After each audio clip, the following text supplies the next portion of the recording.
Hi, so I'm here to talk to you about the distributions from the view of a package, where if you are the upstream package owner or package maintainer, what it is like to work with distributions. So who here works on a distribution? Wow. Who here works as an upstream package? Okay, so some of you also have similar experiences possibly with working with these distributions.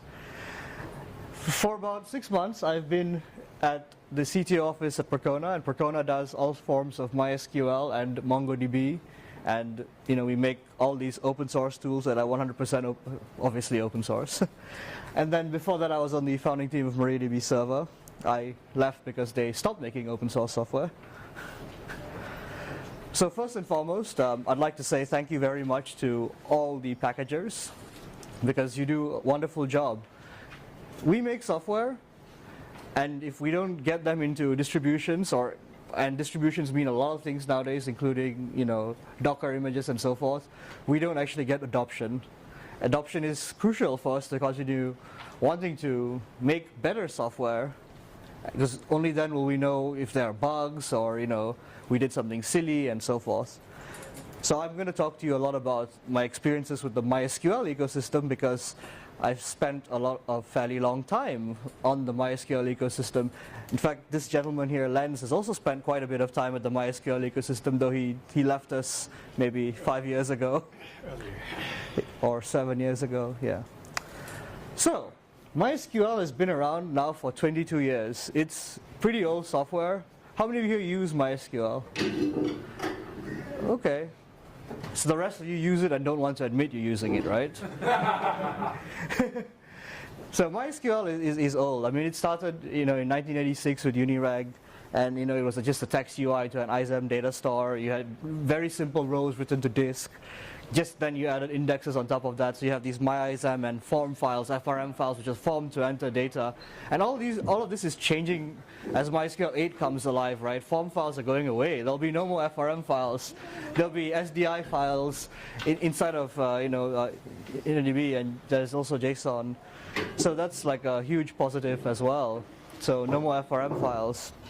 Percona Server also been around for a fairly long time.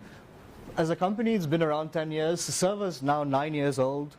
MariaDB, 7 years old. February 1st was its first ever release. We've also seen things like WebScale crop up. And if you're interested in some of the people who made WebScale, they're at the MySQL dev room right after this talk. Not that I'm telling you to move. Yeah, and WebScale doesn't really exist nowadays, because that was the idea of having a consortium of people to work on making MySQL better for people like Google and Facebook and Twitter and so forth, because upstream, being Oracle, weren't so kind in terms of accepting patches without signing the Oracle contributor agreement. MySQL, for what it's worth, didn't start off as GPL software. It only became GPL in 2000. And more often than not, you may have some embedded device still working from those days running 323 GA. It's still one of the most popular older distributions of MySQL around. You shouldn't use it, really. Then there are a whole bunch of other 4.0 releases and 4.1 and so forth. But it is very well worth noting that it was around the time MySQL became GPL that the software license for the client connector changed from LGPL, which is the lesser general public license, to the GPL, which meant that if you were going to embed it, now you'd have to get a license exception. And it took a while before we even got something known as the FOSS license exception, and the reason FOSS license exception came about was largely because distributions didn't want to touch MySQL with the new MySQL with a 10-foot pole. They were worried about linking, say, PHP or Perl against the GPL lib MySQL client, which would then possibly mean that those applications would also have to become GPL'd. So the FOSS license exception came about. And of course, MySQL grew to fame around the 90s, during even the Web 1.0 days, largely because of replication and scale out. So you'd have a famous website like Slashdot. Do people still read that? It still exists. It still exists, yes, but I don't know if anyone still reads it, though. Slashdot started around 20 years ago, actually, and they were big MySQL users and probably still are. So, to talk a little bit about licenses and license exceptions, you know, I don't know how many of you remember Alan Cox, big guy in the Linux world, and still is. And he was also very adept with licensing as well. MySQL changing the client libraries from LGPL, which made MySQL with a lot of stuff like PHP infeasible. This could have hurt MySQL adoption had there not been a FOSS exception. And a lot of other people, around this time, the Fedora project was also starting, and Fedora was like, no, we don't really want to include a new MySQL. And it was only then that you get a FOSS license exception, and this is what Richard Stallman himself refers to as parallel licensing. And why does MySQL need to have this parallel license or a dual license? Very simple. Back then, if you were going to embed a MySQL connector and you wanted to use it for commercial applications, say, you know, you were a hardware manufacturer making a router. Back then, there were even phone companies doing it, and even like software like Photoshop even. So generally, the idea is they need to pay a license fee, but FOSS software doesn't need to pay any license fee, hence the FOSS exception. Did you have a question? To be fair, the FOSS license exception is different from the dual license. Yes, of course. The exception basically broadens this or lowers the terms of the GPL and makes it more compatible with the other. With the others, yes. Yes, but yeah, but we need to also talk about the dual license because we needed a way to make revenue, and that was really why there was a dual license. Yeah. And the FOSS license exception allowed MySQL connectors to actually finally go into the distributions. And why is this important, right? Like, if you want to move software forward, you don't really change the old releases. You keep on changing the new client libraries to make it better. And if the distributions don't ship the newer client libraries, you're actually hurt because whatever cool stuff you have in the server that the new client library needs to access, people can't use. So this was a crucial decision to make a license exception so that it gets shipped. But we still continued on with a dual license, and we actually, MySQL till today has a dual license for what it is worth. But this FOSS exception still is available on the website. It hasn't changed since 2012. Distributions are also very interesting because every time you make a new release of a client library, you have to make sure the application binary interface doesn't break because you have to then rebuild possibly hundreds of packages that link against it. And this is an example from 2006, but the same example happens in 2016 when Debian, for example, is replacing MySQL with MariaDB, and everything has to be rebuilt against libMariaDB client. In fact, this move is happening right now. So if you join the package MySQL main list, is anybody on that? It's a wonderful mailing list because, well, now it gets such high traffic. I mean, people are complaining that, you know, MariaDB is not drop-in, MariaDB is breaking their software, and we're learning a lot of new things that we didn't know because Debian is clearly diverse. So they don't like to rebuild hundreds of packages, and obviously ABI should never break. This came from the packages mailing list. Now, the packages mailing list for MySQL, unfortunately, is still is kind of dead, as is the internals mailing list. But this is something that even distributions and people who are making packages actually complain about because they need a place to discuss things with the upstream developers. And if the upstream developers don't provide that, this is bad from a distribution standpoint as well. So MariaDB, for example, has its own packages mailing list where it tells you, hey, there's going to be a new release, and it's very similar with Percona. And MySQL currently is more like, here, we're going to drop something on you. And this is the whole, we're going to drop something on you is usually like when there's CVEs and so forth. And that typically happens at least once every 3 months because Oracle has what is known as a critical patch update day once every 3 months, and then you get a new release. And MySQL itself gets a release once every 2 months. Now, when it comes to speed of releases, I would say Fedora and Ubuntu really primed this 9-month distribution cycle, maybe even 6 months, 6 to 9 months. They release very quickly.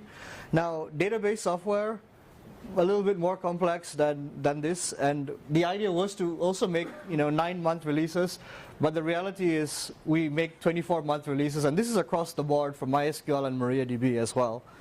And the real problem we face as upstream is that if we make a release today and you ship something, you're now shipping something that is possibly outdated for a very long time, and we make new feature fixes in the next release which people don't get. And Red Hat has found sort of a workaround for this.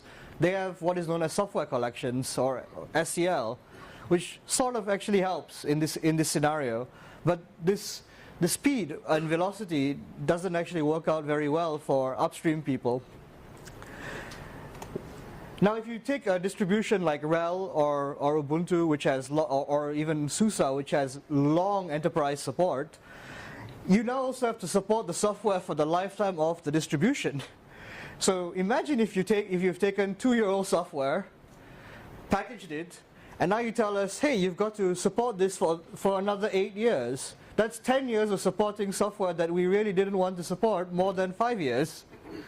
And this is actually a real-life problem. Again, RHEL 7 ships, MariaDB server 5.5, and the reality is RHEL 7 will only end its first level of support, I think, on the Q4 of 2020. And 5.5 was released in 2014, which is longer than anyone wants to support. And this is again very true from even from a Percona standpoint, where we need to start thinking about deprecating modules inside. So if we want to deprecate an engine even, we have to think very carefully about how long this is going to take. We do realize what ships and releases matters, and this is amazing thing you get about statistics, or whatever little statistics we get out of Popcorn, which Debian does provide, is that what is the default really does get used a lot. Because more often than not, people just say, I want to install WordPress. WordPress pulls in MySQL, and people don't care that they're running MySQL, they just care that they're running WordPress. And this is true even for Akonadi and so forth. And you'll see that MySQL 5.1 is really popular, and I believe I took this out actually from Ubuntu. Why is it popular? Because Ubuntu LTS releases are more popular than every other Ubuntu release that comes out. MySQL 5.1 has been end of life for a very long time, but a lot of people are using it. So they are using it with potentially lots of security holes, and they don't know it. Distributions can make upstream's life a lot easier by giving us statistics. Distribution statistics are extremely sparse. If we look at Fedora and OpenSUSE, they used to have statistics several years ago, but they don't have. Even simple things like mirror statistics of how many people pull downloads, we do not get. So statistics are extremely sparse.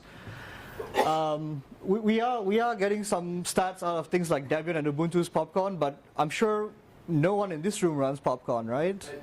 Rely on Popcorn. Yeah, you can't rely on Popcorn. It's like what? Yeah, but it's fake news. It's fake news, yes. But in the absence of real news, fake news will suffice. And this is especially important for. It's also important for MySQL and Percona, but it is extremely important for MariaDB Server because it is a venture-backed company, and you got to impress the venture capitalists every month. You got to say, look, we had extra downloads. It's so good. So statistics like Docker and Juju, they actually give you statistics, kind of useful, but we need more stats. And also, when you hear random quotes like this I picked out from a MariaDB press release. They say they have a 12 million strong community. But then if you look at phone home data, I see Len's grimacing. If you look at the phone home data, because MariaDB server actually includes a little phone home thing to report what is being used in the server. It is off by default. No one turns it on. And if you believe 12 million, and you look at the phone home data, which I picked in December of 2016, you've only got a little over 12,000 users. So is it 12 million or 12,000 users? That's a huge, huge difference in numbers. So again, possibilities of fake news. And then of course we think about support tiers.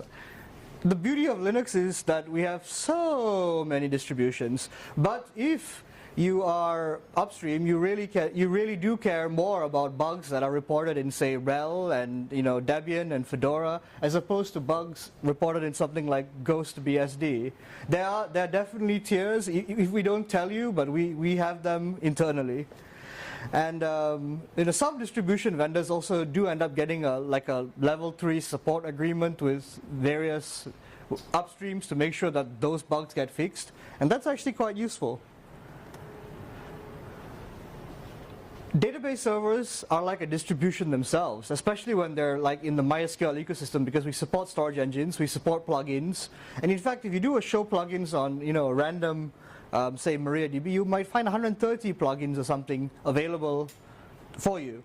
And we realize things like when you require malloc libraries, like JE-malloc, at one stage it didn't actually work on FreeBSD. This actually takes workaround because otherwise this engine stops working on that platform, and we need to care about all platforms.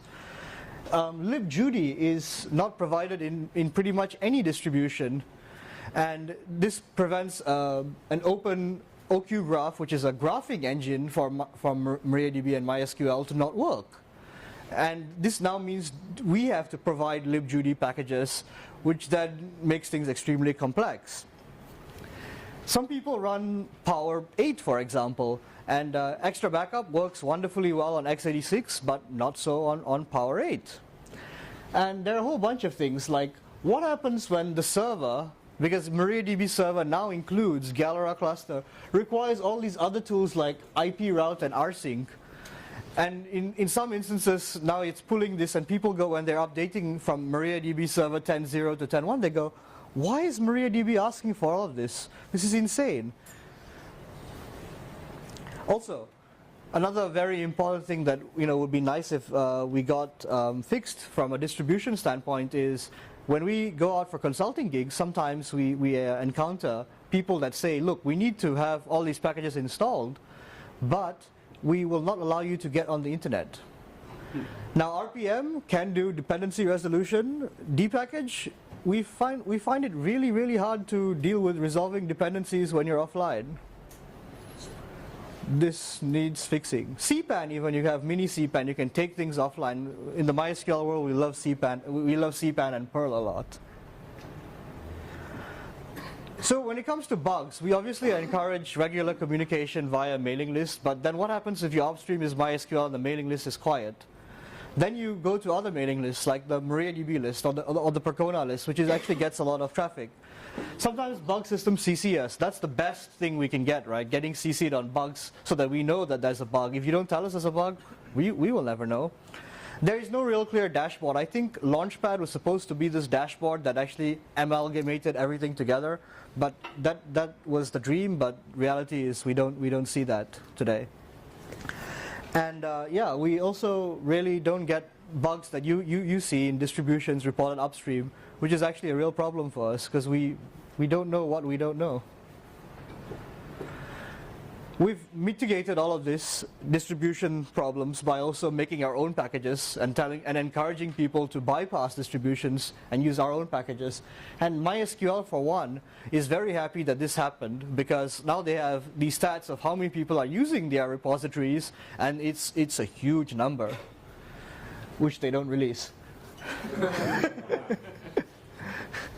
And this is again very true with Percona server. So Percona server doesn't even follow the mirror method. So we actually track 100% of all our downloads. So we can tell you, yes, we have 3 million downloads because that came through our system.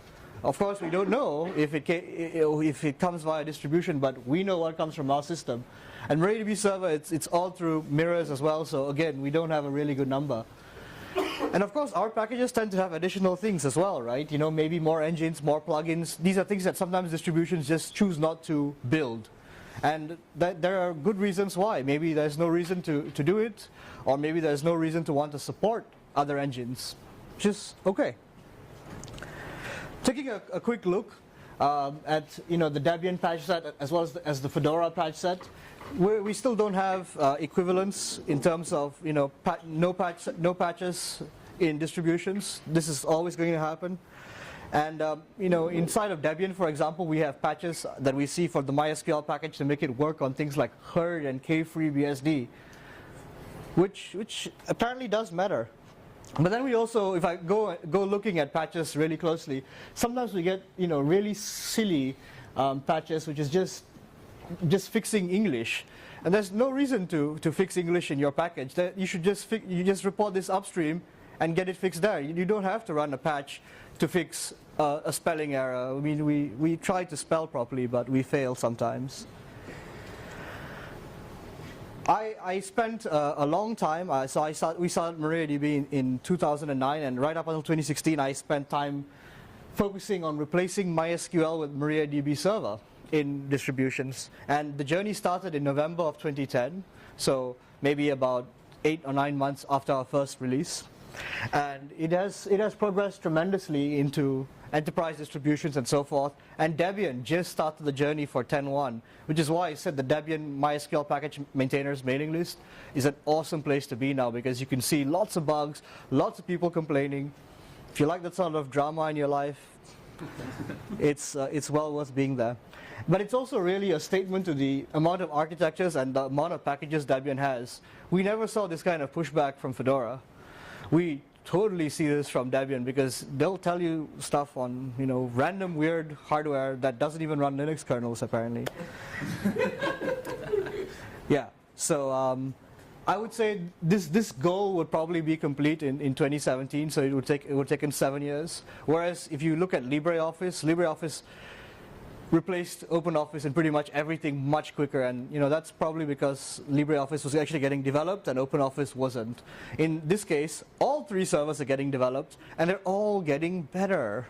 And it's not infrastructure like a database. That's true. It's end-user software.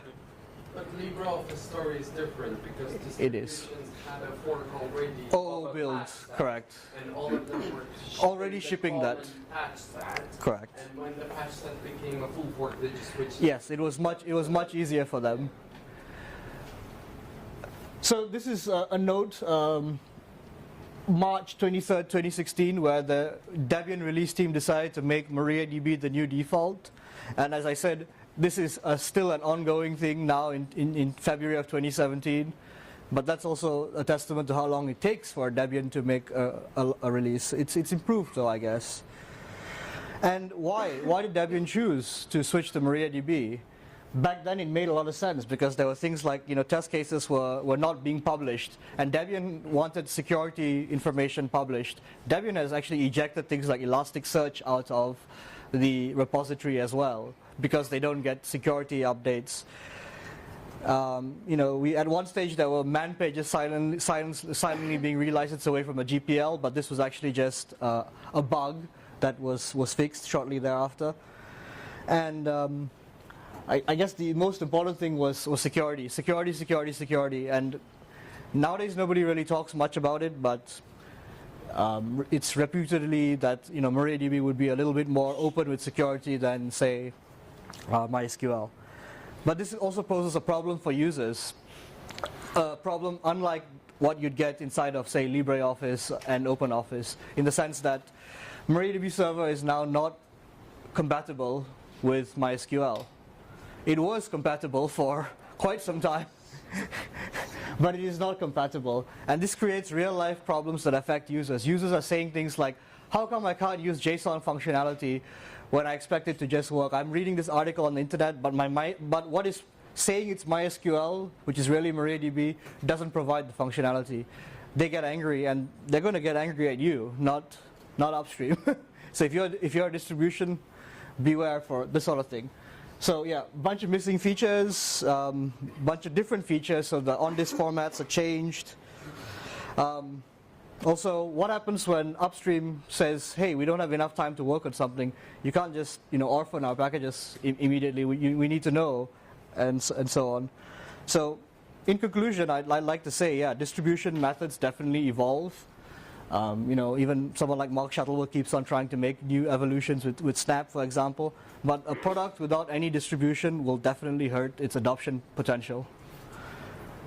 Oh, and if you happen to run MySQL 5.7, you will now see a warning like this. But this warning is the tip of the iceberg. Thank you for listening. Do you have any questions?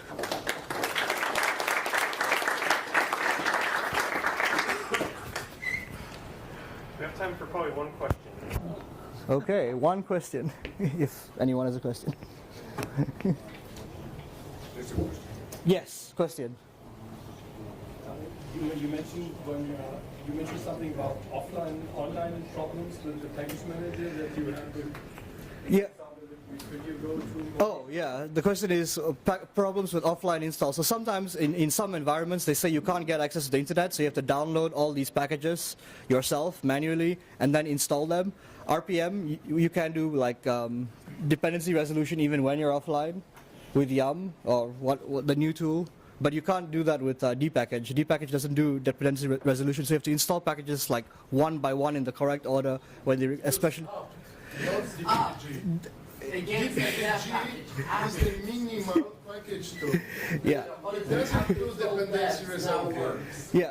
Does app work offline now? App installed dev just works. Yeah, if you have all the devs. If you have all the devs, okay. Well, this was a common complaint we got from consultants. It's also not a very common scenario where they tell you can't work offline, that you must work offline. Yes. Do we have time for one more? Nope, no more time. Thank you. Thank you.